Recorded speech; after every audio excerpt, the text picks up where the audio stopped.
Moving to the radiohumeral joint now, and this is actually an unmodified ovoid joint, but because of its attachment to the ulna rather, one of its degrees of freedom of abduction is severely curtailed.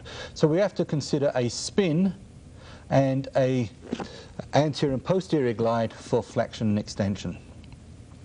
To stress test this, we can use basically a movement test rather than a true stress test. And the way to do this, if we palpate the radial head, like so, and then we simply twist the forearm, and we palpate the movement of the radial head. As we come into pronation, it moves dorsolaterally, and as we come into supination, it moves ventromedially. Now, there should just be a tendency for that bulge to occur. If we have an instability here, that is, there is a problem with the annular ligament or the quadrate ligament, we'll feel this bone just swinging backwards and forwards far too much. As a second point, when we actually come in and do the mobility test, again, we'll feel that this is flopping around all over the place. So having done the stress test here, we can look at the mobility test, and we will be testing the spin with traction, and flexion, because the radial head is concave, we'll be pushing it up the capitulum, and for extension, pushing it down.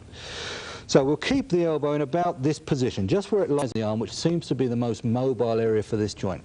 We'll come in and stabilise the humerus. So we'll grab hold of the humerus like so, and then a nice wide pinch grip around the radius. So you spread your fingers, all of the fingers you can, along the front of the radius, and spread the width of the length of the thumb along the radius at the back.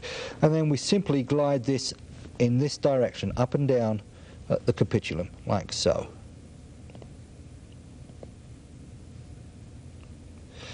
For distraction, we'll grasp the humerus at the styloid end without holding onto the ulna.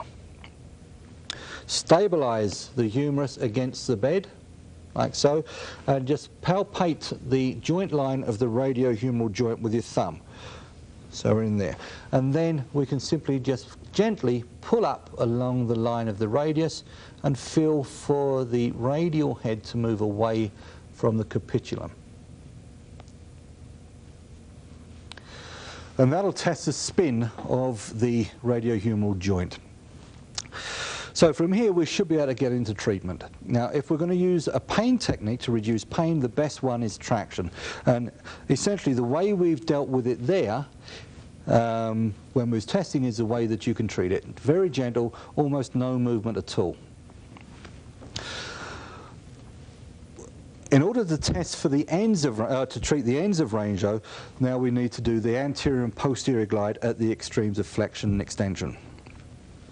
So, if we're looking at extension, we'll put the elbow into the extended position and supinate the forearm to bring the radial head as posterior on the capitulum as possible.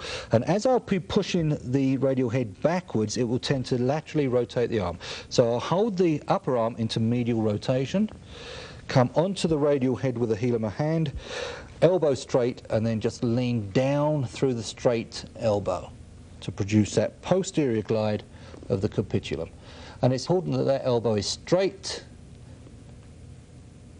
and that your body weight is producing the movement, like so. Okay? For flexion, we'll bring the elbow into the flex position. Now, it would be nice to pronate the arm as well to bring the capitulum even further up.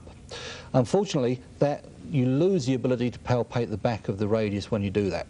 So you're going to have to keep the elbow in a moderately supinated position, and you don't need to stabilise the humerus now. So the humerus can lay flat on the bed, like so, and we'll put our thumb onto the radial head here, and then reinforce it with the other hand, and then to produce flexion, we simply push through the thumb to push the radial head up the capitulum.